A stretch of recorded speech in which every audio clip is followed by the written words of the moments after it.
हरे कृष्ण। तो आज से हम भगवत गीता को प्रथम अध्याय प्रारंभ करेंगे। अभी मैं पहले मोबाइल पे था, अभी लैपटॉप पे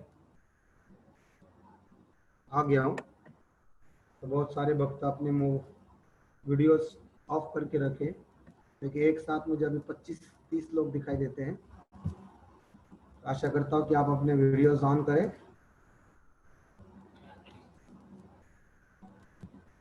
तो भगवत गीता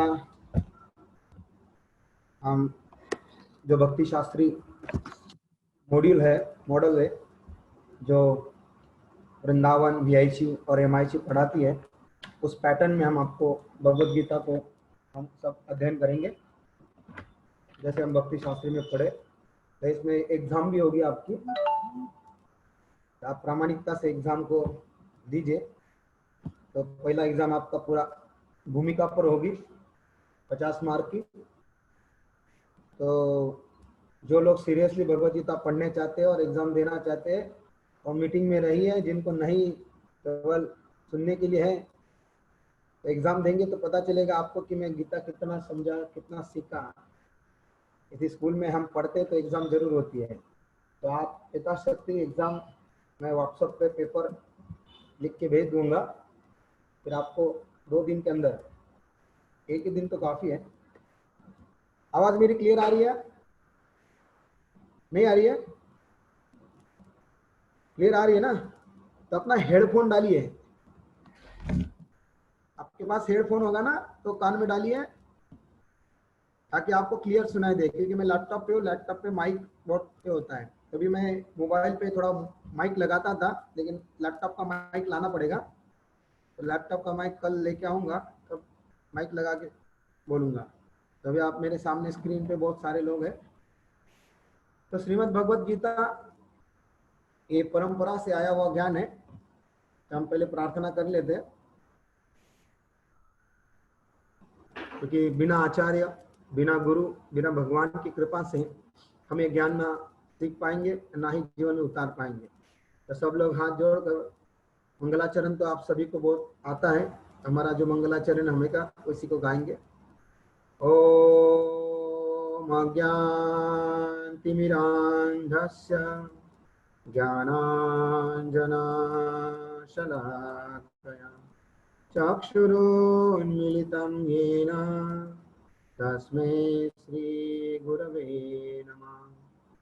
श्रीचैतन्यमनोभीष्टं स्थापितं येन भूतले स्वयं रूपा कदा मह्यं ददाति स्वपदान्तिकं। वन्देऽहं श्रीगुरु श्रीयुतापदकमलं श्रीगुरून् वैष्णवांश्च श्रीरूपां साग्रजातं सहगना रघुनाथान्वितं तं सजीवम् साद्वैतं सावधूतं परिजनसहितं कृष्णचैतन्यदेवं श्रीराधा कृष्णपादान् सहगना ललिता श्रीविशाखान्वितां च नमो विष्णुपादाय कृष्णपृष्ठाय भूतले श्रीमते भक्तिवेदांत स्वामी नामिने। नमस्ते सरस्वते देवे गौरवाणी प्रचारिणे निर्विशेषा शून्यवादी पाश्चात्य देशतारिणे वाञ्छाकल्पतरुभ्यश्च कृपा सिन्धुभ्येव च पतितानां पावनेभ्यो वैष्णवेभ्यो नमो नमः। नमो महावदान्याय कृष्णप्रेमप्रदायते कृष्णाय कृष्णचैतन्य नाम्ने गौरत्विषे नमः। हे कृष्णा करुणा सिंधु दीनबंधो जगत्पते गोपेश गोपिका कांत राधा कांत नमोस्तुते।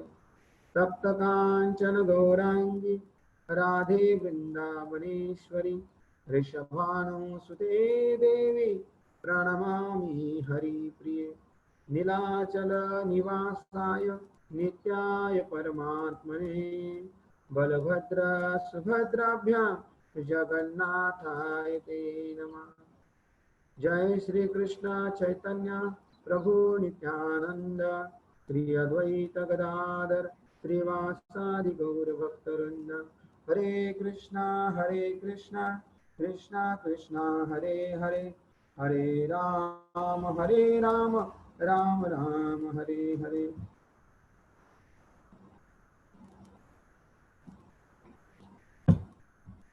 तो भगवत गीता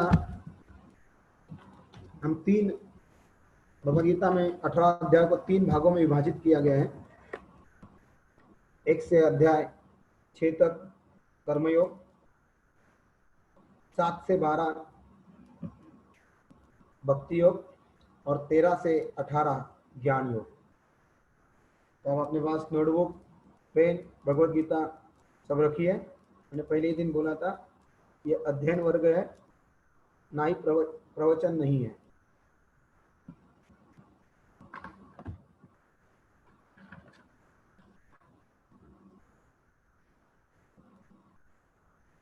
अठारह अध्याय में भगवद गीता, मैं आपको एक ओवरव्यू भगवद गीता का दे देता हूँ ताकि इसके अनुसार हम पैटर्न पढ़ने वाले, सीखने वाले।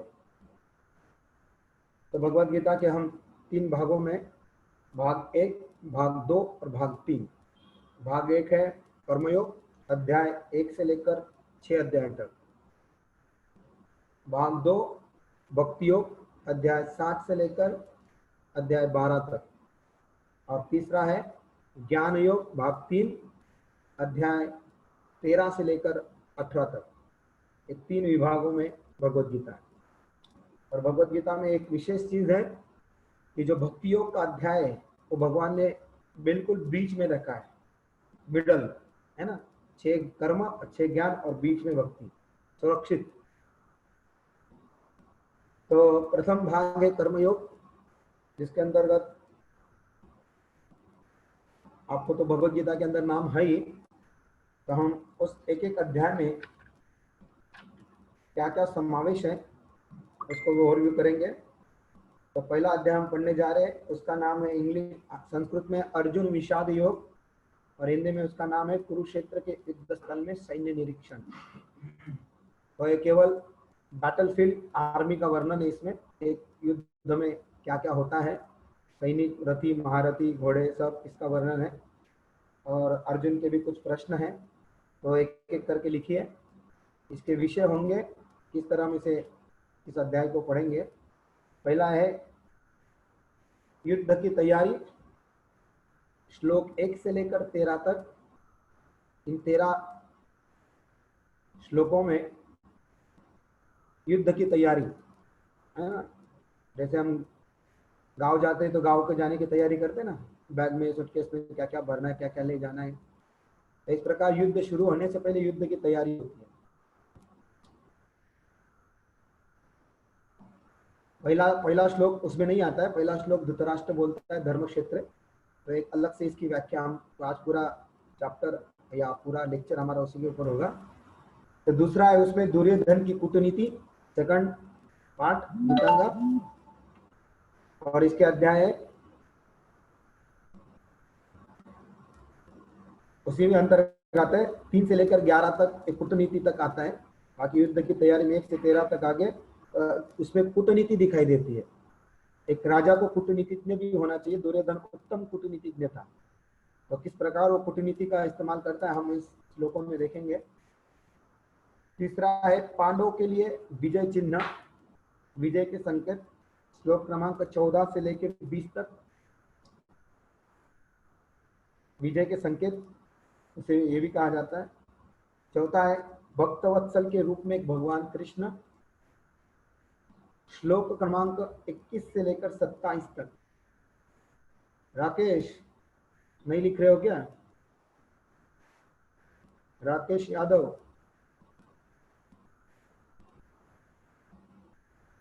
लिखा ही नहीं रहे।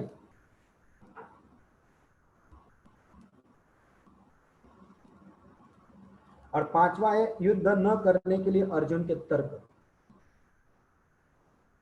अर्जुन ने कहा ना कि मैं युद्ध नहीं करूंगा, वो क्यों नहीं करना चाहता है, इसको भगवान के सामने बड़े बुद्धिमत्ता पूर्वक तर्क उपस्थित करता है, और वो है 28 से लेकर 46 श्लोक तक। आगे भी है दूसरा अध्याय में, दूसरा 6 तक तो वो तर्क प्रस्तुत करता है दूसरा, लेकिन हम पहले अध्याय की आपको एक इस प्रकार हम इस श्लोकों को लेंगे। कभी कभी 4-4, 5-5 श्लोक एक साथ होंगे, प्रवचन अलग होता है, एक श्लोक के ऊपर बहुत सारा चीज, फिलोसॉफी हो, कथा, स्टोरी, सारे कुछ होता है, लेकिन एक केवल अध्ययन वर्ग के श्लोक बाय श्लोक हम जाएंगे। तो आपको लिख लिया सब, पहले अध्याय का पैटर्न क्या होगा, कोई बाकी आप में से लिखना।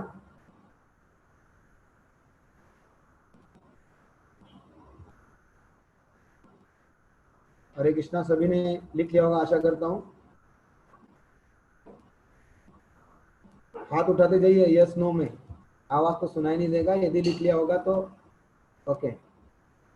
नहीं लिखा, लावण्य माधुरी ने नहीं लिखा, तो एक बार फिर बताता हूँ। पहला युद्ध की तैयारी, श्लोक 1 से 13। दूसरा दुर्योधन की कूटनीति, श्लोक 3 से 11। तीसरा पांडवों के लिए विजय चिन्ह, श्लोक 14 से 20। इसीलिए बोल रहा सब लोग वीडियो ऑन करो तो पता चलेगा, बाकी लोग वीडियो ऑफ है। भक्तवत्सल के रूप में कृष्ण, श्लोक 21 से 27। और पांचवा है युद्ध न करने के लिए अर्जुन के तर्क, श्लोक 28 से लेकर 46। अभी भी बहुत सारे लोग वीडियो ऑफ है, ऑन करेंगे तो पता चलेगा आप सही में। इंटरनेट की चिंता मत करिए, डाल दीजिए डाटा ज्यादा, तो मुझे पता तो चले कौन लिख रहा है कौन नहीं लिख रहा है, कौन सीख रहा है कौन नहीं सीख रहा है। केवल वीडियो लगा दिए, बाकी दूसरा काम कर रहे हैं, टाइम पास कर रहे हैं। तो इन 5, अभी भी किसी का बाकी है तो हाथ ऊपर करें, फिर एक बार फिर दोहराऊंगा, लास्ट टाइम 1 2 3, तीसरी बार। किसी का लिखना बाकी है तो हाथ ऊपर दोहरा दीजिए, मैं 5 पॉइंट पुनः बोलता हूँ पहले अध्याय के। पहला, इस अध्याय का नाम है अर्जुन विषाद योग, संस्कृत में, हिंदी में है कुरुक्षेत्र के युद्ध स्थल में सैन्य निरीक्षण। इससे पहला पॉइंट है युद्ध की तैयारी, श्लोक क्रमांक 1 से लेकर 13। इनमें युद्ध की तैयारी दिखाई गई है दुर्योधन के द्वारा, अर्जुन और पांडवों के द्वारा भी। दूसरा है दुर्योधन की कूटनीति, श्लोक क्रमांक 3 से 11। लास्ट बार बताऊंगा, ध्यान से सुनिए और पढ़ लिखिए, बाद में बताऊंगा नहीं। पांडवों के लिए विजय चिन्ह, तीसरा, श्लोक क्रमांक 14 से लेकर 20। चौथा पॉइंट है भक्तवत्सल के रूप में कृष्ण, भक्त वत्सल के रूप में भगवान कृष्ण, श्लोक है 21 से लेकर 27। और पांचवा है, लिख लिए, पांचवा है युद्ध न करने के लिए अर्जुन के तर्क।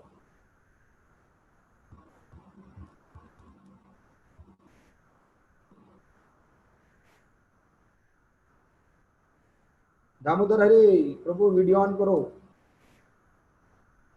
कविता भानुशाली माता जी नोटबुक पेन लेकर बैठो, वीडियो ऑन करो।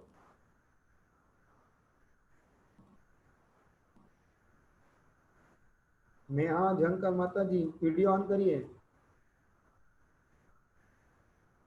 सभी लोग वीडियो ऑन करिए।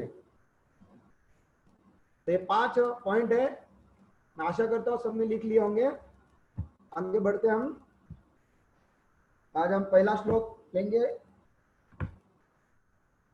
धृतराष्ट्र उवाच धर्म क्षेत्रे कुरुक्षेत्रे समवेतायुत्सवा मामका पांडवा चैव किं कुर्वत संजया। तो ये श्लोक कंठस्थ भी करना है और हर एक अध्याय में कुछ इंपॉर्टेंट श्लोक है आपको कंठस्थ करने हैं, है ना। श्लोका मेमोराइज करने का भी आप आदत डालिए, भविष्य में जाके भगवान आपको किसी को प्रचारक बना दे, प्रीचिंग करने लगा दे, गुरु की आज्ञा हो जाए। तो इसीलिए श्लोका मेमोराइजेशन भी आप करते जाइए। मैं व्हाट्सएप पे डाल दूंगा इंपॉर्टेंट श्लोकों को नंबर, तो वो श्लोक याद करते रहिए।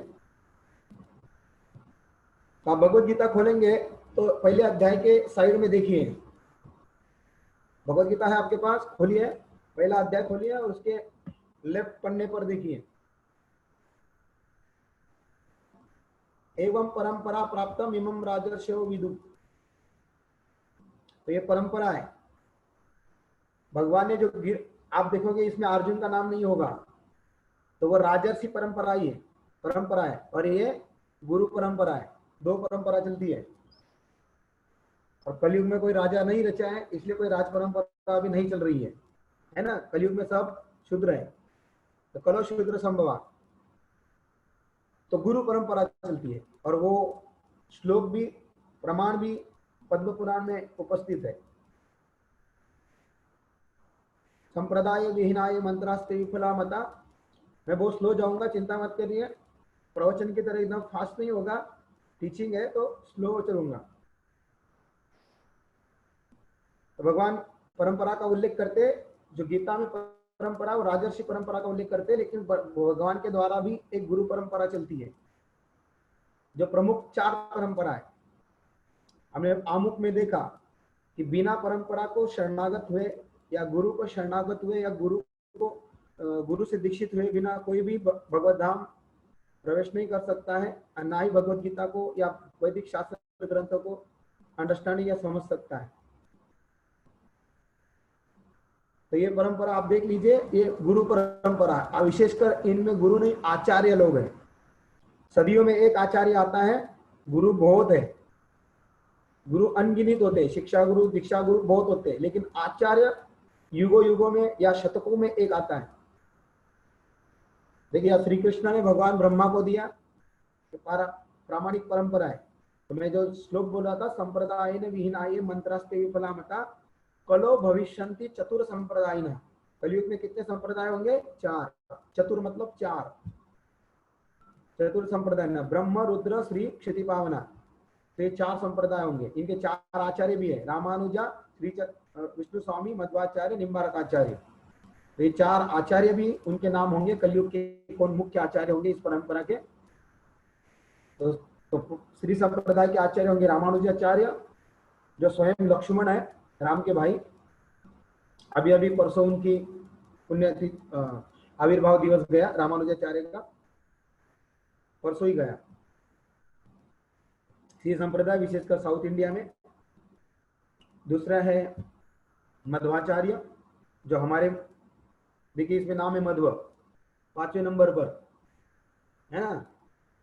ये स्वयं ज्ञान लेने वेद व्यास जी के पास हिमालय गए थे, हिमालय से ज्ञान सीख कर आए थे। हिमालय को उन्होंने अकेले चढ़ दिया, क्योंकि वो कौन है? स्वयं वायुदेव के पुत्र है ना। मध्वाचार्य वायुदेवता के पुत्र है। तीसरे निम्बार्काचार्य, जो कुमार संप्रदाय के आचार्य हैं, और विष्णु स्वामी रुद्र संप्रदाय के। ये चारों संप्रदाय भगवान कृष्ण के द्वारा बोनाफाइड है।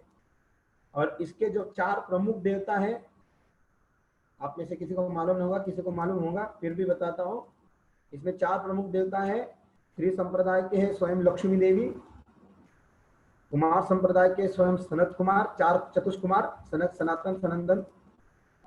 और ब्रह्म संप्रदाय के है स्वयं ब्रह्मा जी, जो हमारा संप्रदाय है ब्रह्म, इसलिए हमारे संप्रदाय का नाम क्या है? ब्रह्म मध्व गौड़ीय संप्रदाय, है ना।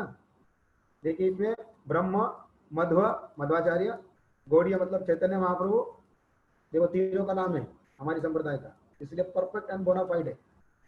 ब्रह्म मध्व गौड़ीय संप्रदाय से हम अंतर्गत आते हैं। और चौथा संप्रदाय रुद्र संप्रदाय, जिसके आचार्य विष्णु स्वामी। और इसके मेन देवता है शिव जी। तो चारों प्रमुख देवता है।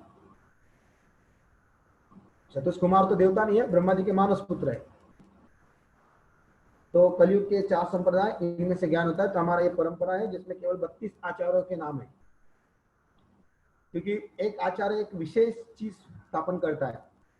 तो इनमें से एक भी 7 समुद्र पार किनारे नहीं गया, केवल एक प्रभुपाद जी, विशेषकर कलयुग में। बाकी गए होंगे, कलयुग की बात कर रहा हूँ।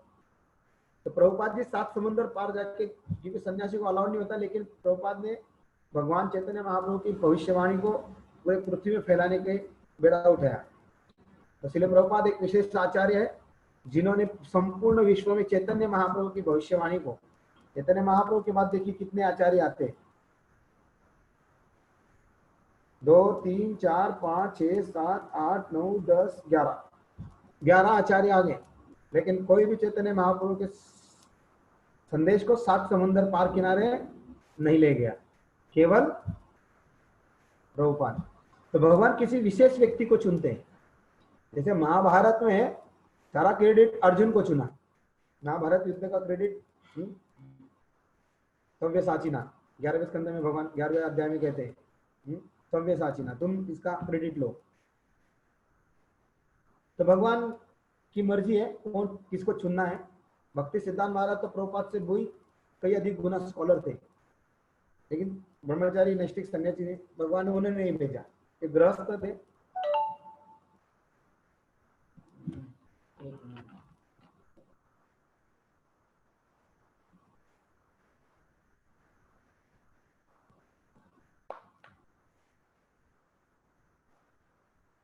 तो श्रील प्रभुपाद जी को चैतन्य महाप्रभु की भविष्यवाणी को भक्ति सिद्धांत महाराज ने भी किया, पूरे भारत में प्रचार किया, 64 गौड़ी मठों की स्थापना की। जिस प्रकार प्रभुपाद ने 108 मंदिरों की स्थापना की, उसी प्रकार चैतन्य भक्ति सिद्धांत महाराज ने इसकी स्थापना की। और विशेष सभी आचार्यों का आशीर्वाद प्रभुपाद के साथ था कि आप पाश्चात्य देश जाओ। जब प्रभुपाद राधा दामोदर मंदिर में थे, अध्ययन कर रहे थे, भागवतम लिख रहे थे, तब स्वयं रूप गोस्वामी स्वप्न में आकर, भक्ति सिद्धांत सरस्वती महाराज स्वप्न में आकर उनको आदेश दिया, अभी आपका समय हो गया है, आप जाइए विदेश। तो हमें वो स्टोरी पता है, अभी समय मिलेगा तो हम पूरे प्रभुपाद लीलामृत के ऊपर, आपको प्रभुपाद की पूरी जीवन चरित्र, प्रभुपाद लीलामृत, उसके ऊपर भी हम क्लास लेंगे। सारी प्रभुपाद की बचपन से लेकर भगवत धाम जाने तक की सारी लीलाएं वो भी सुनने का प्रयास करेंगे। नहीं तो आप स्वयं लीलामृत लीजिए, पढ़िए, क्या प्रभुपाद ने जीवन संघर्ष करते हुए इस आंदोलन को खड़ा किया है। तो ठीक है, तो आज पहला श्लोक। तो आपको हमारी परंपरा के आचार्य, इनकी कृपा के बिना, गुरु के अध्यक्षता के बिना या गुरु के शरणागत हुए बिना कोई भी भगवत धाम की ओर प्रयाण नहीं कर सकता है, ना ही भक्ति में प्रगति कर सकता है। तो बोलिए सभी, धृतराष्ट्र उवाच, बोलिए, धर्म क्षेत्रे कुरुक्षेत्रे, धर्म क्षेत्रे कुरुक्षेत्रे समवेतायुत्सवा, मामका पांडवा चैव किं कुर्वत संजय। धृतराष्ट्र उवाच, धर्म क्षेत्रे कुरुक्षेत्रे समवेतायुत्सवा, मामका पांडवा चैव किं कुर्वत संजय। तो यह पहला शब्द हम प्रभुपाद का अनुवाद और तात्पर्य दोनों पढ़ा करेंगे। तो आप सुनिए खाली। धृतराष्ट्र ने कहा है, संजय, धर्म भूमि कुरुक्षेत्र के युद्ध की इच्छा से एकत्र हुए मेरे पिता पांडु के पुत्रों ने क्या किया। तात्पर्य, भगवत गीता एक बहुपठित आस्तिक विज्ञान है जो गीता महात्म्य में सार रूप में दिया हुआ है। कभी कभी आप में से भी तात्पर्य पढ़ते जाइए।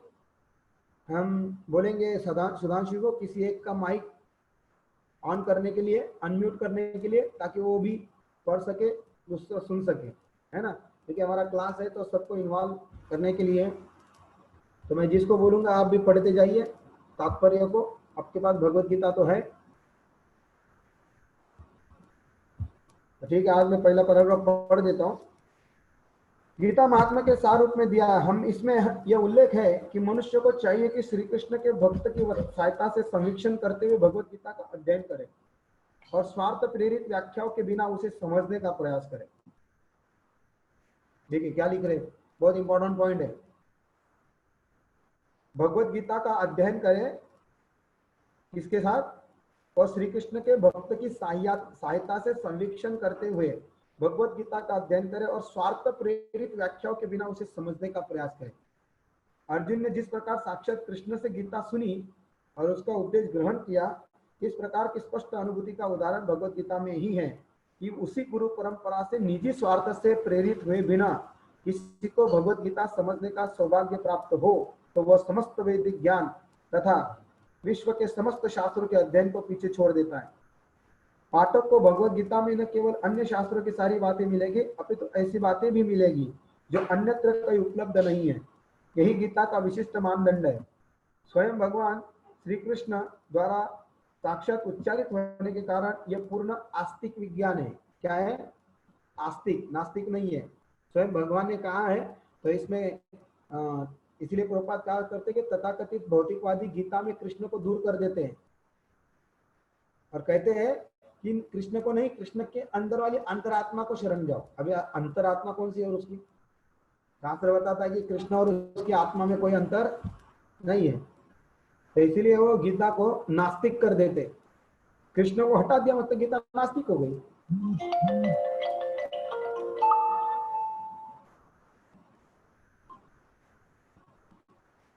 महाभारत में वर्णित धृतराष्ट्र तथा संजय की वार्ता इस महान दर्शन को मूल सिद्धांत का कार्य करती है। माना जाता है कि इस दर्शन की प्रस्तुति कुरुक्षेत्र के युद्ध स्थल में हुई, जो वैदिक युग से पवित्र तीर्थ स्थल रहा। इसका प्रवचन भगवान द्वारा मानव जाति के पथ प्रदर्शन हेतु तब किया गया जब वे इस लोक में स्वयं उपस्थित थे। तो 5252 या 55 साल पहले स्वयं भगवान उपस्थित होकर कुरुक्षेत्र के युद्ध में, आज भी वो कुरुक्षेत्र है। हम देखेंगे कुरुक्षेत्र क्यों कहा गया अर्थ। तो धर्म क्षेत्र शब्द सार्थक है क्योंकि कुरुक्षेत्र के युद्ध स्थल में अर्जुन के पक्ष में श्री भगवान स्वयं उपस्थित थे।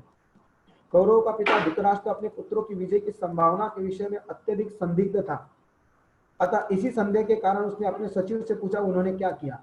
वह आश्वस्त था कि उसके पुत्र तथा उसके छोटे भाई पांडु के पुत्र कुरुक्षेत्र की युद्ध भूमि में निर्णयात्मक संग्राम के लिए एकत्र हुए।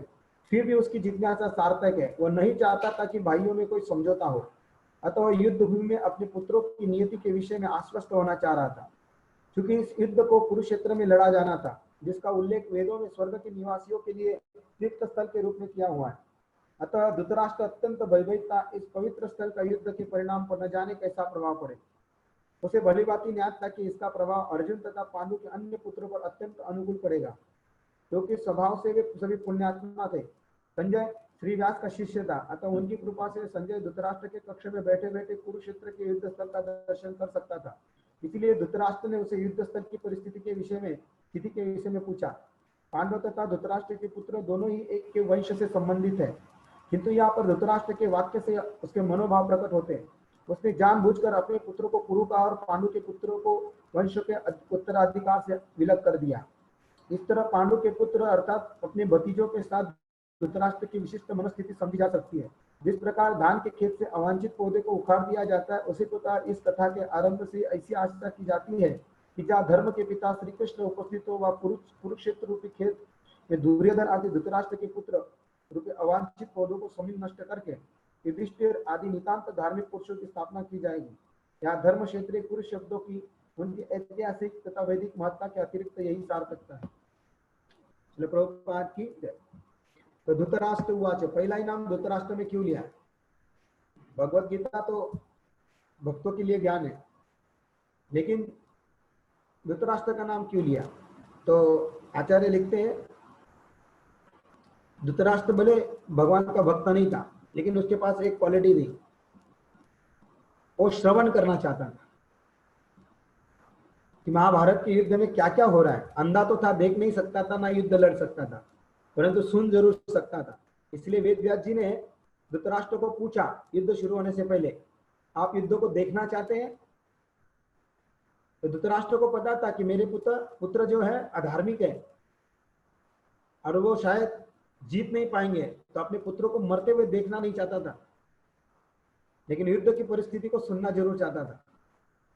इसलिए वेदव्यास जी ने धृतराष्ट्र को आंखें तो दी नहीं दिव्य, लेकिन संजय जो पहले से ही धृतराष्ट्र का सचिव या सारथी रहा करता था, उस संजय को, और संजय वेदव्यास जी का शिष्य भी था, तो संजय को उन्होंने दिव्य दृष्टि दी केवल उतने समय तक जितने समय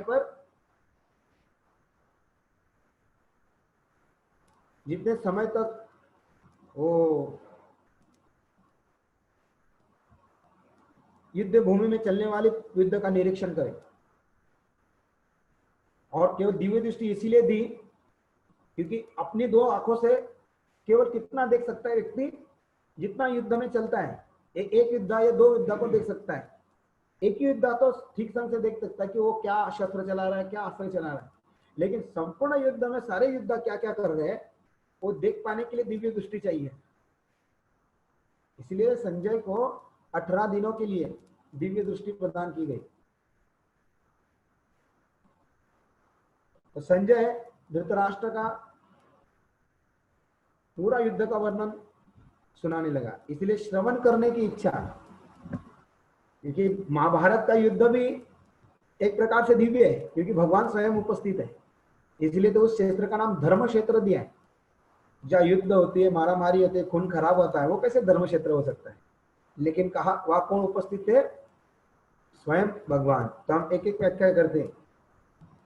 तो धृतराष्ट्र की सुनने की क्वालिटी, तो भगवान को विषय में भक्तों ने भी इस तरह धृतराष्ट्र की तरह श्रवण करने की गुण विकसित करना चाहिए। अध्यात्म में आगे बढ़ने के लिए श्रवण ही सबसे महत्वपूर्ण अंग है। नवदा भक्ति का पहला ही अंग है श्रवण।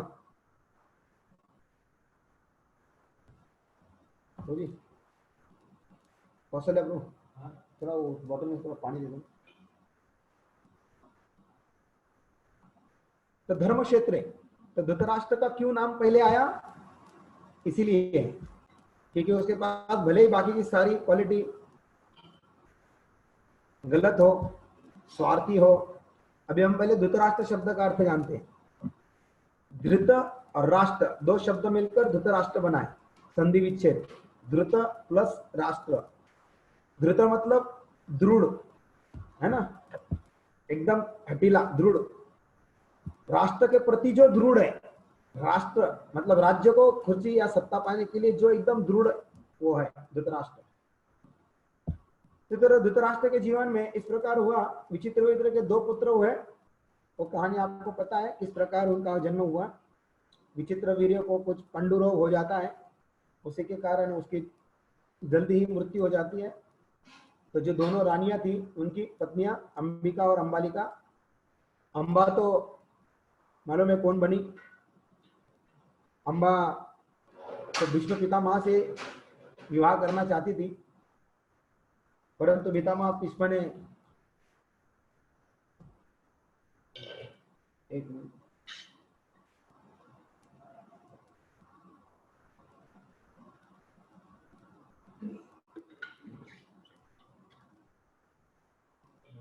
विचित्र वीर्य के लिए जब स्वयं युद्ध लड़े थे पितामह भीष्म, तो तीनों रानियों को जीता था। तो क्षत्रिय अनुसार जो जीतता है उसी को विवाह करना चाहिए, परंतु उन्होंने युद्ध अपने भाई के लिए, विचित्र वीर्य के लिए किया था। इसलिए तीनों रानियों में से एक तो अंबा थी। एक्चुअली अंबा किसी और से प्रेम करती थी, लेकिन जब इन्होंने जीता तो फिर अंबा ने कसम खाई कि मैं आप यदि विवाह नहीं करोगे तो मैं आपकी मृत्यु का कारण बनूंगी। तो वही अंबा शिखंडी बनकर जन्म लेती है, क्योंकि पितामह भीष्म का घोषणा था कि मैं किसी स्त्री के साथ, स्त्री बीच में आती तो युद्ध नहीं करूंगा। तो यही अंबा शिखंडी का जन्म लेकर शिखंडी के रूप में आती है। ये ना स्त्री थी ना पुरुष थी, लेकिन स्त्री कहलाती थी शिखंडी। तो अंबिका और अंबालिका के द्वारा कोई पुत्र नहीं हुआ, तो कुरुवंश आगे कैसे बढ़ेगा? इसीलिए सत्यवती अपने पुत्र वेदव्यास, जो शादी से पहले हुआ था, जिस प्रकार कर्ण हुआ था, उसी प्रकार वेदवती के द्वारा सत्यवती के द्वारा ये धृतराष्ट्र वेदव्यास का जन्म उसके विवाह से पूर्व होता है। इसीलिए हुआ हो क्योंकि बड़ा संयोग था, ये भगवान की योजना थी कि वो समय जो था तो सारे नक्षत्र एक साथ बड़े अनुकूल जुड़ उनका प्रभाव जोड़कर आया था। तो उस समय यदि कोई महान व्यक्ति किसी स्त्री का संग करता है तो एक दिव्य बहुत पुरुष जन्म लेगा। इसीलिए पराशर मुनि ने सत्यवती को देखा, ये नाव चलाती थी, मछुआरे की लड़की थी, तो इसके साथ संग करके वेदव्यास का जन्म होता है। तो वेदव्यास जी सत्यवती के पुत्र हैं। तो जब विचित्रवीर्य का देहांत हो जाता है रोग के कारण, तो गुरुवंश को आगे बढ़ाने के लिए ये अपने पुत्र को बुलाती है। इसको वेदव्यास जी को द्वापर युग तक वो श्लोक है, कलयुग में 5 चीजें मना कर दी है। अश्वमेधम गवालंबम संन्यासम फलपैतृकम देवोर्णो सुतोत्पत्ति कलो पंच विवर्जित।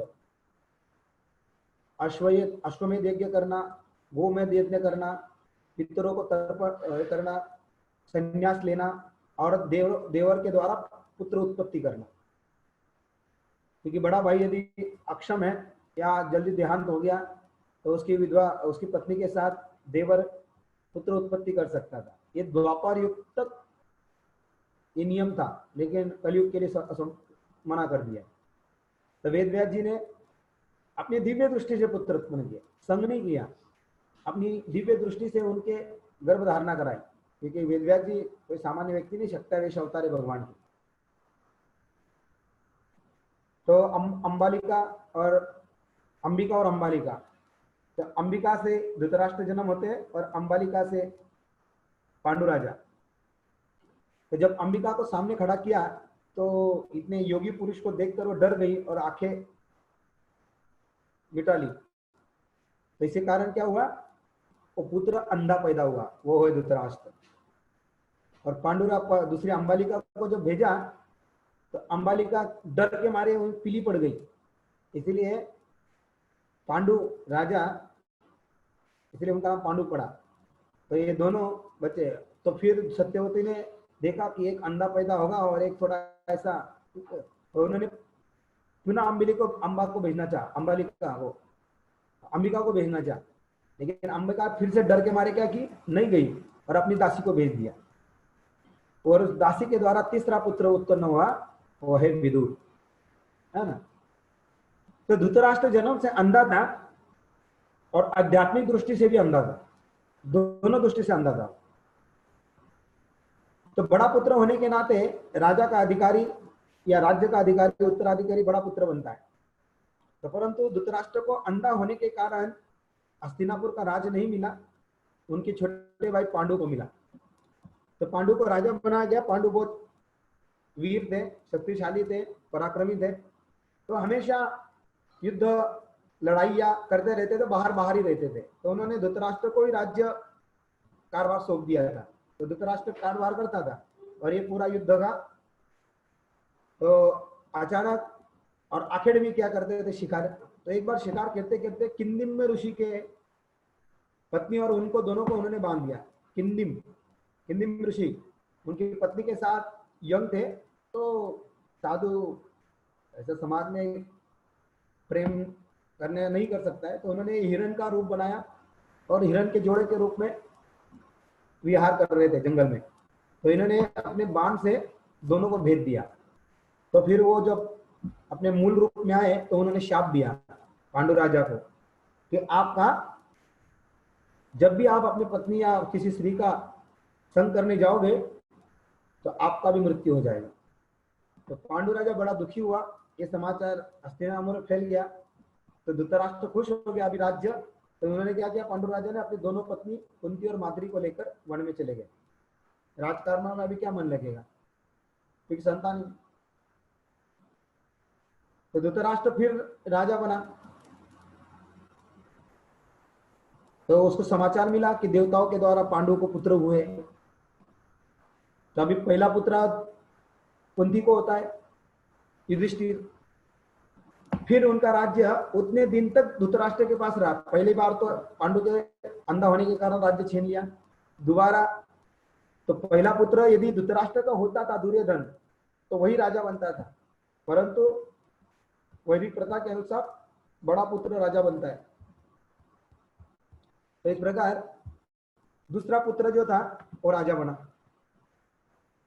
सॉरी, धृतराष्ट्र का पुत्र नहीं बना, 1 साल के बाद धृतराष्ट्र को पुत्र होता है गांधारी को। एक स्टोरी मैं बता चुका हूं शुरुआत में ही, तो मैं इसे ज्यादा डीप स्टोरी नहीं बताऊंगा, आपको भी पता होगी। तो फिर युधिष्ठिर का जन्म दिव्य देवताओं के द्वारा, स्वयं धर्मराज के द्वारा युधिष्ठिर का जन्म होता है। तो युधिष्ठिर जब तक बड़ा ना हो जाए तब तक ही धृतराष्ट्र राज्य संभाल सकता था। तो उसकी इतनी आसक्ति हो गई थी राज्य के प्रति, वो छोड़ना ही नहीं चाहता था। इसीलिए जब उसका पुत्र के द्वारा उसने कितने सारे कपटपूर्ण निर्णय लिए, धृतक्रीड़ा का निर्णय, नाम के लिए राजा था लेकिन असली सारे निर्णय दुर्योधन ही लेता था। तो राज्य के प्रति इतना आसक्त होने के कारण उसे इतना, इसलिए बोलते उसको अंधा हो गया था वो, राज्य कामांध हो गया था। तो इसीलिए उसे सही निर्णय नहीं ले रहा पाता। उसका पुत्र उसके सामने झूठ निर्णय ले रहा है, गलत निर्णय ले रहा है। पांडव धर्म के अनुसार जीवन जी रहे, धर्म के अनुसार कार्य कर रहे हैं, लेकिन उनके खिलाफ नहीं। इसीलिए उसने यहाँ पहला ही शब्द में अपना भाव प्रकट कर दिया, मेरे तथा पांडु के, है ना। वो दोनों एक ही वंश के, लेकिन विभाजन कर दिया। तो इसे धृतराष्ट्र का भाव पता चलता है कि वो क्यों कितना स्वार्थ प्रेरित व्यक्ति था और कितना राज्य के प्रति लोलुप आसक्त था। इसीलिए उसका नाम धृतराष्ट्र पड़ा। 2 बार उससे राज्य हाथ से चला गया। दूसरी बार तो उसने कपटपूर्ण छीनना चाहा, लेकिन भगवान की उपस्थिति में युद्ध के द्वारा वो राज्य पुनः युधिष्ठिर को दिया। तो पहला शब्द आता धर्म क्षेत्र, कुरुक्षेत्र। धर्म क्षेत्र इसलिए क्योंकि यहाँ पर स्वयं भगवान उपस्थित थे, इसलिए क्षेत्र का नाम धर्म क्षेत्र है। और युधिष्ठिर राजा स्वयं धर्म के प्रतीक थे। और उसका एक अर्थ यह है कि इस धर्म क्षेत्र में केवल धर्म ही पनपेगा। जैसे गन्ने के खेती में केवल गन्ना ही उगेगा, है ना।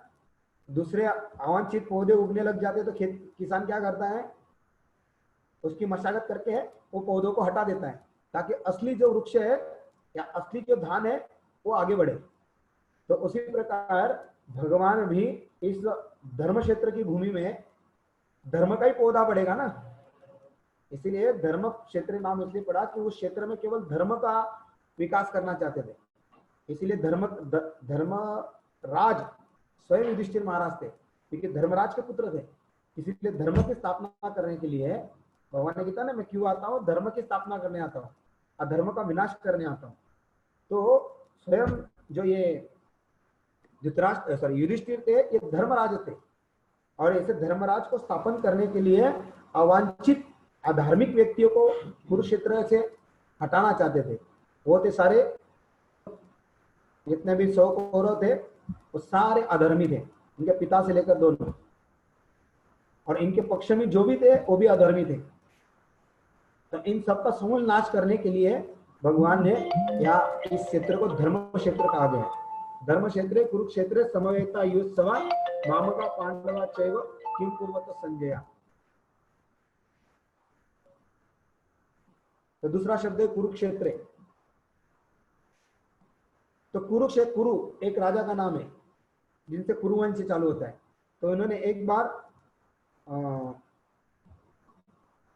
इस कुरुक्षेत्र में धर्म स्थापित करना चाहा। तभी धर्म स्थापित करना है तो उसके लिए यज्ञ करना पड़ता है।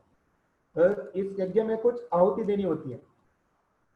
तब जब भगवान विष्णु भगवान स्वयं प्रकट हुए वो यज्ञ की आहुति लेने के लिए, तो उन्होंने बोला आपको तो कुछ देना पड़ेगा आहुति। तो बोले क्या, तो आपका राइट पैर दीजिए। तो गुरु राजा ने अपना दाया पैर काटा और यज्ञ में डाला। बोले इससे काम नहीं चलेगा, बाया पैर भी चाहिए। तो बाया पैर भी काटा और डाला। फिर इतने से भी नहीं चलेगा, तो राइट हैंड लेफ्ट हैंड दोनों डाले। फिर भगवान बोले और यज्ञ में आहुति चाहिए। तो उन्होंने अपनी मुंडी काटना चाहा, तब तक विष्णु भगवान प्रसन्न हो गए। बस मैं प्रसन्न होगा, आपने समर्पण कर दिया। तो उनको आशीर्वाद दिया कि ये धरती आपके नाम से जानी जाएगी, कुरुक्षेत्र के नाम से, और ये धर्म क्षेत्र होगा, या कभी अधर्म पनपेगा नहीं। और उनके जो हाथ पैर टूटे थे, अपने पुनः भगवान विष्णु ने उनको आशीर्वाद देके पुनः जोड़ दिए। तो इस प्रकार ये नाम कुरुक्षेत्र पड़ा। अभी समवेता युद्धसभा, युद्ध की इच्छा से एकत्र हुए। तो ये कोई सामान्य युद्ध नहीं था, धर्म युद्ध था। हम देखते हैं भगवान ने इस युद्ध को रोकने के लिए कई प्रयास किए, शांति प्रस्ताव भी लेकर गए, परंतु कौरव और दुर्योधन नहीं माने। एक्चुअली ये योजना भगवान की ही थी, क्योंकि भगवान उसी कार्य के लिए आए थे, दुष्टों का विनाश। यदा यदा हि धर्मस्य ग्लानिर्भवति भारत अभ्युत्थानम् अधर्मस्य तदात्मानं सृजाम्यहं परित्राणाय साधूनां विनाशाय च दुष्कृतां धर्म संस्थापनार्थाय संभवामि युगे युगे। तो इस धर्म क्षेत्र में धर्म की स्थापना करने के लिए, अधर्म का समूल नाश करने के लिए भगवान आए थे। तो एक्चुअली दुर्योधन को एक बार पूछा गया कि आप क्यों अधर्म का साथ दे रहे हैं, तो भाई बोले मैं सब कुछ समझ रहा हूं, लेकिन मेरे अंदर कोई ऐसा बैठा है जो मुझे प्रेरित कर रहा है धर्म करने के लिए। युद्ध के पश्चात आप देखेंगे महाभारत में लिखा है, युद्ध के पश्चात दुर्योधन को खुद आत्मग्लानि होती है, मैंने जो कुछ भी किया वो बहुत गलत किया, मैंने जो भी कुछ किया पांडवों के साथ बड़ा कपट पूर्ण किया, ये उसे रियलाइज होता है। परंतु आवाज नहीं, सॉरी, परंतु भगवान ही चाहते थे, जैसे जिस प्रकार भीष्म पितामह तो महाजन है, 12 महाजनों में के स्वयंभू शंभु नारदा कुमार कपुल मनु भीष्म जनक। तो भीष्म पितामह 12 महाजन होते हुए भी उन्होंने इतना अन्याय क्यों किया, इतना अत्याचार और अन्याय क्यों सहन किया? तो भगवान की योजना थी कि अपने ही भक्तों को विरुद्ध पक्ष में रखते थे ताकि उनका कार्य सफल हो पाए। जिस प्रकार जय विजय को असुर बनाकर उन्होंने युद्ध का आनंद लिया, वीर रस का आनंद लिया, उसी प्रकार पितामह भीष्म को उन्होंने विरुद्ध पक्ष में रखा ताकि सामने वाले प्रेरित हो युद्ध करने के लिए। इसलिए अभी अगले के 11 श्लोक दुर्योधन की कूटनीति हम उसको देखेंगे। तो समवेता युद्धसभा, तो युद्ध की एकत्र इच्छा से दोनों ने क्या किया, तो धृतराष्ट्र बड़ा उत्सुक था, विशेषकर अपने पुत्रों के प्रति, क्योंकि उसको मालूम था कि मेरे पुत्र अधर्मी है, और पांडव हमेशा धर्म के पक्ष में रहे, धर्म के अनुसार कार्य किए। तो उसे हमेशा मन में उत्सुकता बनी रहती कि क्या हुआ क्या हुआ, वो हमेशा पूछते रहता संजय को। तो भगवान को अवांछित रूप में पौधे हटाकर धर्म की स्थापना करनी थी, इसलिए इस क्षेत्र का नाम, आज भी वो क्षेत्र है कुरुक्षेत्र में। और जो भी उस क्षेत्र में जाता है, उस पुण्य स्थल पर कुरुक्षेत्र में, तो उसे वही धर्म का फल प्राप्त होता है जो कुरु राजा को हुआ, जो पांडवों को हुआ, अर्जुन को हुआ। इसीलिए कुरुक्षेत्र, उस क्या नाम है उसका, बिंदुसार, जो वहां पर वो तालाब है जहां पर वास्तव में युद्ध लड़ा गया था, जिस पेड़ के नीचे वो गीता का प्रवचन भगवान की अर्जुन को, वो पेड़ भी है वहां उपस्थित, अक्षयवट। तो इस प्रकार ये पहला जो श्लोक है वो धृतराष्ट्र के द्वारा, और इसकी पार्श्वभूमि तैयार करती है कि ये जो युद्ध है ये स्वयं धर्म क्षेत्र है और धर्म का युद्ध लड़ा गया, और यहाँ स्वयं साक्षात भगवान उपस्थित है। दूसरा अर्थ है धर्म क्षेत्र पे स्वयं भगवान यहाँ उपस्थित है। तो भगवान जो धर्म होता है, धर्म तो साक्षात भगवान, तो भगवान के द्वारा जो किया जाता है धर्म होता है। भगवान ने माखन चोर भी किया तभी वो धर्म, भगवान को छोड़ो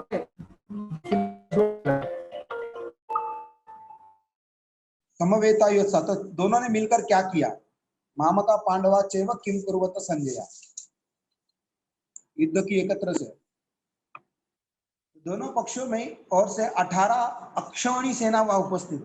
कितनी? 7 अक्षौणी सेना पांडवों के पक्ष में और 11 अक्षौणी सेना दुर्योधन के पक्ष में, और यहाँ पर उपस्थित सभी रथी महारथी। तो ये टोटल 18 थी, और इसके अलावा भी जितने राजाओं ने इस युद्ध में सहभाग लिया था, पार्टिसिपेट किया था, उनकी सेना। तो आपको मैं उस युद्ध स्थल में सैन्य निरीक्षण में किस किस प्रकार की सैन्य रचना थी और कितने कितने योद्धा वहां थे, तो महाभारत में इसका उल्लेख है। अतः युद्ध की इच्छा से एकत्रित हुए तो इस स्थान में कौरव तथा पांडव सेना युद्ध के लिए एकत्रित हुई। तो उसमें 11 अक्षणी पांडव के, कौरव के पक्ष में 7 अक्षणी, इसमें ऐसे 18। तो उसमें क्या क्या था, तो 21,870 इसमें रथ थे, रथी, जो रथ कर बैठकर युद्ध करते, उनको रथी कहा जाता है। तो कितने थे, 21,870 रथी, 21,870 हाथी, हाथी पर बैठकर युद्ध करने वाले, 65,610 घुड़सवार, ये घोड़े पर बैठकर युद्ध करने वाले, और पैदल सैनिक 1,09,350। टोटल कितना होता है, इसकी जो टोटल आएगी 2 लाख कुछ होता है समथिंग, उसको 18 से गुनिए तो 39 लाख या 40,000, 40 लाख तक की संख्या आ जाती है 18 अक्षरी सेना। लेकिन महाभारत में लिखा है कि टोटल क्षत्रिय उस युद्ध में मरे 1,66,20,00,000। लिख के रखिए कि काम में आएगा आपको बताने के लिए कि कितने मरे, कितने मरे, 1,66,00,000,000। आज भारत की जनसंख्या कितनी है, 1,33,00,00,000। म्हणजे 30 करोड़ क्षत्रिय, केवल कितने कौन थे, क्षत्रिय थे। सबसे अधिक संख्या होती है शूद्रों की, उसके बाद उससे कम होती है वैश्यों की, और उससे भी कम होती है क्षत्रियों की, और उससे भी कम होती है ब्राह्मणों की। तो क्षत्रिय केवल द्वापर युग के महाभारत के युद्ध में 1,66 करोड़ 20,000 इतने योद्धा कुरुक्षेत्र के युद्ध भूमि में मारे गए। सोचिए युद्ध भूमि कितनी बड़ी होगी कुरुक्षेत्र का, इतना बड़ा संहार आज तक किसी भी युद्ध में नहीं हुआ। तो हिरोशिमा नागासाकी अगर दूसरे विश्व युद्ध में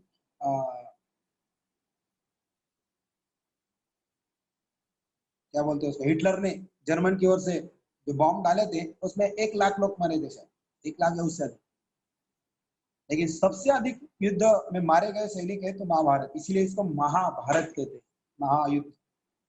ऐसा संग्राम न हुआ, एक हुआ था वो देवताओं के बीच हुआ था, देवता और असुर के बीच, है ना, वो देवता असुर के बीच हुआ था, उसको वो युद्ध अलग है। और ये महाभारत धरती पे हुआ युद्ध, इतना बड़ा महासंग्राम। तो कितने मरे, 1,66,20,00,000 योद्धा मारे गए, और उसमें से केवल 11 लोग बचे थे। महाभारत में कितने बचे, पांडव 5, कौरव पक्ष के 3, है ना, कृपाचार्य, अश्वत्थामा, और कौन था,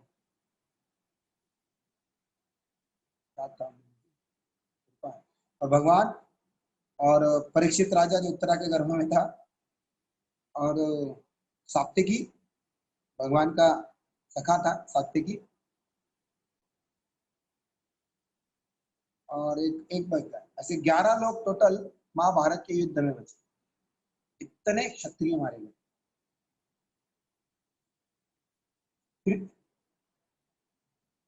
युधिष्ठिर महाराज जब इस युद्ध की देखे तो कौरवों ने बहुत ही जबरदस्त सैन्य की रचना की थी। युधिष्ठिर महाराज अर्जुन की तरफ जाते हैं और बोलते हैं कि उन्होंने तो खतरनाक तरीके से, और उनकी 18 अक्षौहिणी सेना और हमारी 7 है, तो कैसे होगा। अर्जुन को बोले कुछ ऐसी युक्ति लड़ाओ कि हम उससे भी बढ़कर हमारा सुरक्षा कवच हो। तो अर्जुन जो था वहां पर वज्र नाम की रचना करता है ना, जिसका पहला रथी रखता है भीम को। भीम के आजू बाजू में राइट हैंड दोनों भाई नकुल सहदेव को। इस प्रकार वज्र व्यूह की रचना करता है। अलग अलग व्यू होते हैं, चक्र व्यू, जैसे सुभद्रा का बेटा अभिमन्यु चक्रव्यूह में जाके फंसा था, है ना। तो युद्ध की प्लानिंग अलग अलग तरीके से होती है ताकि सैन्य को घेरा जा सके और परास्त किया जा सके। जिसकी युद्ध कला में निपुण होता है वो ऐसी रचना करता है। तो अर्जुन तो देवता लोक से युद्ध नीति सीख के आया था, तो उन्होंने वज्र नाम की व्यूह रचना की। और ये युद्ध में क्योंकि दोनों एक ही पक्ष थे, तो कौन किसको पहचाने, कौन किसको मार रहा है, कौन किसके साथ युद्ध कर रहा है, वो कैसे समझ में आए। इसीलिए युधिष्ठिर महाराज बड़े बुद्धिमानी से अपने सैन्य को विशिष्ट प्रकार का नाम, आभूषण और कुछ संकेत चिन्ह दिए थे, जिससे पता चले कि ये पांडवों की सेना है। क्योंकि 18 की 18 अक्षौहिणी किसकी थी? नारायणी सेना थी, भगवान की थी। तो सभी एक जैसे दिखते थे।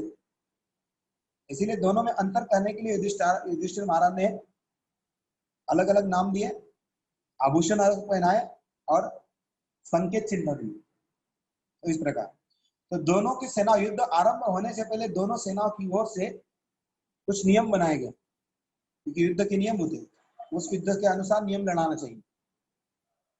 तो वैदिक काल में बड़ा नीति से युद्ध होते थे, जैसे कायरतापूर्ण युद्ध नहीं होते थे।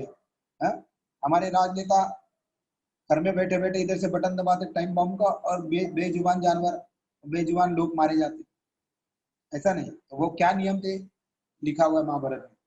तो नियम है, युद्ध आरंभ होने से पहले कौरव तथा पांडव वीरों ने मिलकर युद्ध के नियम बनाए। पहला था, प्रतिदिन युद्ध समाप्त होने पर दोनों पक्ष योद्धा पहले की बात ही आपस में प्रेमपूर्ण व्यवहार करे। युद्ध खत्म हो गया, अपने अपने शिविरों में आते एक दूसरे के साथ भोजन करते थे, प्रेम से व्यवहार करते थे। ऐसा नहीं कि दुश्मनी, ईर्ष्या, द्वेष युद्ध में जैसा दिखाते वैसा नहीं। दूसरा नियम था, कोई किसी के साथ छल कपट ना करे। परंतु कौरवों के साथ छल कपट हुआ। पहला छल कपट तो बेचारे अभिमन्यु के साथ हुआ, सातों ने घेर कर मारा, निहत्ते मारा, क्योंकि वो सब असुर थे। असुर कभी भी वैदिक नियम पालन नहीं करते। असुर जो होते हैं हमेशा नियमों को तोड़ते। तीसरा था, जो योद्धा सेना से बाहर निकल गया हो उनके ऊपर प्रहार ना करे। लेकिन अश्वत्थामा ने सोते हुए बच्चों को प्रहार किया, इतना अधर्म पूरा धारण किया। चौथा था, विपक्षी को पुकार कर उसको सावधान किया जाए तब उसके ऊपर प्रहार किए। कोई असावधान अवस्था में और उसके ऊपर शस्त्र चलाए नहीं, पहले उसको सावधान करे, उसको चैलेंज करे, आक्रमण, है ना। हम सुनते हैं ना टीवी में युद्ध के बारे में, सामने वाले को उत्तेजित किया जाता था, आक्रमण, मैं तुम्हारे ऊपर आक्रमण कर रहा हूँ, सावधान हो जाओ। पहले तो बोलता सावधान, है ना। इस प्रकार के शब्दों के द्वारा समग्र पक्ष को सावधान किया जाता, तभी युद्ध किया जाता। वो सोया है या किधर देख रहा है और बाण चलाए, ये अधर्म युद्ध है। पांचवा था, जो प्रहार न होने पर विश्वास करके बेखबर हो अथवा भयभीत हो उस पर आघात न किया जाए। छठवा, जो किसी एक के साथ युद्ध कर रहा हो और उस पर दूसरा कोई शस्त्र ना छोड़े। एक जगह युद्ध कर रहा है और उसके पीठ पीछे से कोई शत्रु उसे मारे नहीं। चौथा, जो शरण में आया हो या युद्ध छोड़कर भाग रहा हो अथवा जिसके अस्त्र शस्त्र कवच नष्ट हो गए हो, ऐसे निहत्तों का वध न किया जाए। इसलिए जब कर्ण का रथ पहिया फंस गया था जमीन में, तब कर्ण ने अस्त्र शस्त्र छोड़ के नीचे बैठा रथ निकालने के लिए पहिया। तो अर्जुन ने अपना गांडी रोक दिया, बाण नहीं मारा, लेकिन भगवान उसको उकसा रहे थे, अभी उठाओ और मानो उसको बाण। तो अर्जुन बोल रहा है भगवान को, भगवान वो नियत्ता है, ये युद्ध के नियमों के खिलाफ है, ये अधर्म है। तो भगवान उसको याद दिलाते, तुम्हारा बेटा नियत्ता था तो इन्होंने ही मारा था ना, यही था ना वो कर्ण। आज तुम्हें धर्म की परिभाषा सिखा रहा है, तब इनका धर्म कहाँ गया था? युद्ध के नियम इन्होंने तोड़े, इसलिए अधर्मियों के साथ अधर्म करना पाप नहीं होता।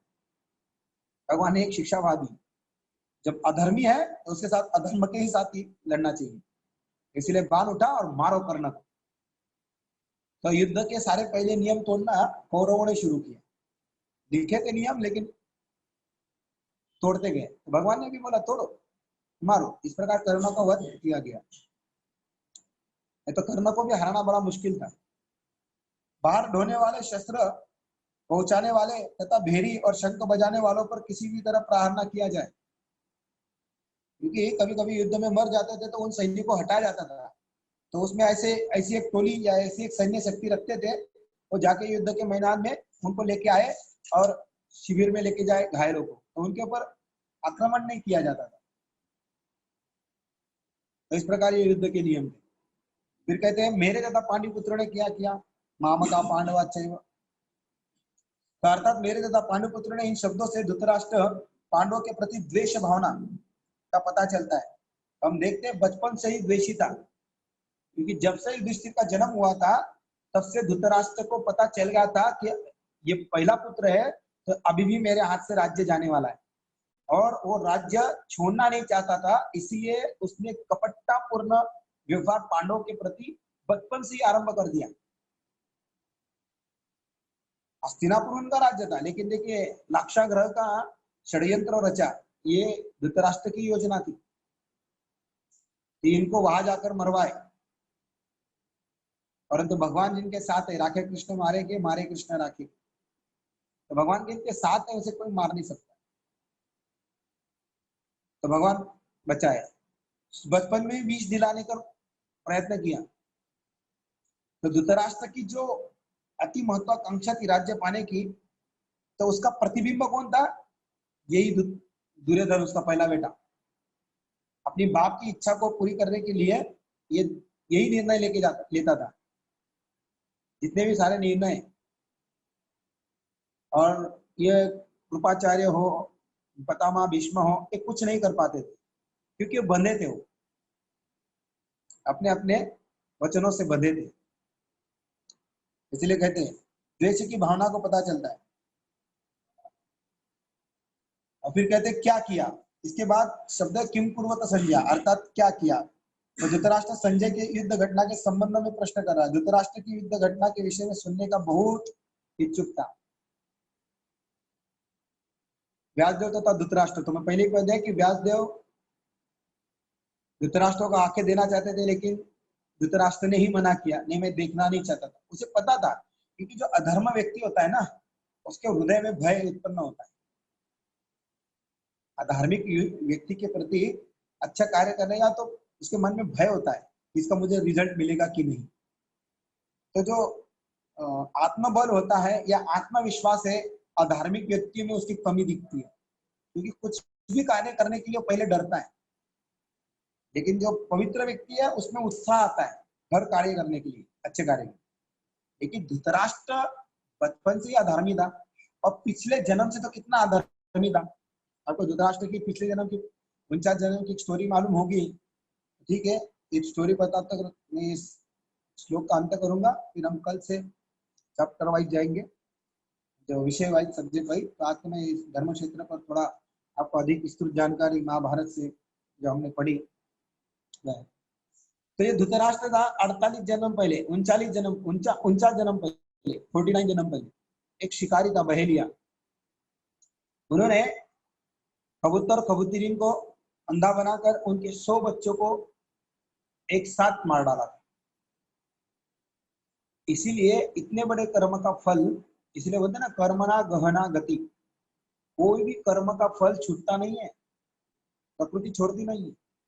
तो इसने इतना घृणित कर्म किया था, तो उसको इमीडिएट रिजल्ट तो नहीं मिलेगा, क्योंकि कर्म इतना बड़ा है। क्यों? क्योंकि 100 पुत्र तो कोई सामान्य व्यक्ति को नहीं होते, है कि नहीं। कोई सामान्य व्यक्ति काम करने वाला वो 100 पुत्र पैदा करेगा क्या? 100 पुत्र एक राजा को ही, या कोई बड़ा बड़ा बिजनेसमैन होगा उसी को हो सकते हैं, एक राजा को ही हो सकते हैं, क्योंकि राजा ही इतने बड़े संतान का पालन कर सकता है, पूरे राज्य उसके हाथ में। तो धृतराष्ट्र को राजा बनना पड़ेगा। अरे एक शिकारी राजा बनने का मतलब इतना आसानी से तो बनेगा नहीं। इसीलिए 49 जन्म तक उसको केवल पुण्य करना पड़ा। बहुत पुण्य अर्जित हुए तब जाके उसका जन्म राज परिवार में, और उसने वो दोनों पति पत्नी को अंधा बना दिया था। इसीलिए बचपन से जन्म से ही अंधा था। और उसको पत्नी भी मिली, वो भी आंख पर पट्टी बांध ली। हस्तिनापुर आने से पहले ही, शादी होने से पहले उसने पट्टी बांध ली थी गांधारी ने। जब उसे पता चला कि मेरा पति, होने वाला पति अंधा है, उस दिन से उसने आंखों में पट्टी बांध दी, जब मेरा पति ही अंधा है तो मैं क्या करूं, किसको देखूं, है ना। ये प्रतिव्रता नारी का लक्षण होता है। पति जिस रास्ते पर चले उसी रास्ते पर जो चलती है, पति के पद चिन्हों पर, है ना। सप्तपदी लेते तब यही शपथ लेते हैं ना, प्रार्थना करते हैं ना, 7 फेरे मारते हैं तब। तो गांधारी ने शुरुआत से ही अपने आंखों पर पट्टी बांध ली थी। तो इस प्रकार धृतराष्ट्र को अपने 49 जन्म पहले किए गए कर्म का फल प्राप्त होता है, इसलिए उसके मन में भय, ये भय, घृणा, द्वेष, ये असुरों के लक्षण है, पुण्यवान लोगों के नहीं। पुण्यवान तो दया, करुणा, शांति, प्रेम, ये सुरों के लक्षण है, अर्थात देवताओं के या भक्तों के लक्षण है। तो हमारे हृदय में तो दोनों बैठे आजकल कलयुग में। एक्चुअली ज्यादा तो राक्षस ही बैठे हमारे हृदय में, ईर्ष्या, द्वेष, क्रोध, मत्सरता, लोभ, ये शत्रु हमारे हृदय में वास करते हैं। इस प्रकार ये धृतराष्ट्र के हृदय में पहले से ही पापी था, तो इसलिए वो दिव्य दृष्टि नहीं चाहता था, क्योंकि वो देखना नहीं चाहता, उसे पता था युद्ध का क्या निर्णय होने वाला है। परंतु परिस्थितिवश या प्रकृति के अनुसार या भगवान की योजना के अनुसार वो एक पार्ट था। तो संजय ने युद्ध में भाग लिया वेदव्यास जी के कहने के अनुसार, और वहां पर लिखा भी है महाभारत में कि युद्ध का निर्णय या युद्ध का जो परिणाम है वो धृतराष्ट्र को बताता भी था, और बीच बीच में युद्ध लड़ने के लिए संजय भी जाता था, और बीच बीच में आके युद्ध का परिणाम भी सुनाता था। तो संजय को दिव्य दृष्टि, धृतराष्ट्र को सारा युद्ध वर्णन करने के लिए, बाद में उसकी दिव्य दृष्टि ले ली। वेदव्यास जी ने केवल युद्ध के लिए ही दिव्य दृष्टि दी। तो इस प्रकार ये पहला श्लोक में संजय उवाच या धृतराष्ट्र उवाच, इस युद्ध क्षेत्र का निरीक्षण और धृतराष्ट्र की क्या इसमें पार्ट है, क्या भूमिका है, वो पता चलती है कि धृतराष्ट्र के अति महत्वाकांक्षा कारण ही ये संपूर्ण महाभारत घटित हुआ। कई कारण है, लेकिन उसमें से एक कारण है धृतराष्ट्र की अति महत्वाकांक्षा राज्य पाने की। धृतराष्ट्र राष्ट्र के प्रति जो अत्यंत आसक्त है, उस व्यक्ति को धृतराष्ट्र कहा जाता है। तो ये धृतराष्ट्र बड़ा अटैचमेंट था, और उसकी इसीलिए कहते हैं कि संसार के किसी से वस्तु से अटैचमेंट नहीं होनी चाहिए, उसकी दुर्गति होती है। इवन महाभारत युद्ध होने के पश्चात भी 13 साल ये धृतराष्ट्र वही पांडवों के हस्तिनापुर में रहा, और जो विदुर थे उनको बार बार टोकते थे, तुम कुत्ते की तरह दूसरे के टुकड़ों पर कब तक पलता रहेगा। इतने घृणित और इतने कड़वे वचनों से विदुर तो हमेशा सत्य बोलने के लिए माहिर थे, और कड़वा सत्य होता है, तो ऐसा टोक टोक के बोलता था। तो ये संजय, धृतराष्ट्र और गांधारी और कुंती, ये चारों के चारों बाद में 13 साल के बाद वन की ओर चले जाते हैं, और एक बार वन में बहुत आग लगती है, और ये बूढ़े होने के बाद धृतराष्ट्र जो अंधा था, ऊपर से क्षीण हो चुका था, तो उसने संजय को कहा कि तुम आग भड़कने से पहले ज्यादा इस क्षेत्र से निकल जाओ। तो संजय जो था वो हिमालय चला जाता है, और ये तीनों के तीनों, कुंती, गांधारी और धृतराष्ट्र, तीनों उस अग्नि में भस्म होकर अपना शरीर दिव्य छोड़कर दिव्य लोक चले जाते। इस प्रकार ये धृतराष्ट्र के जीवन की एक थोड़ी बहुत कहानी है, इसलिए धृतराष्ट्र का पहला नाम इस महाभारत भगवत गीता में भी पहला आता है। इस प्रकार हम यहाँ पहला श्लोक आज कंप्लीट किए।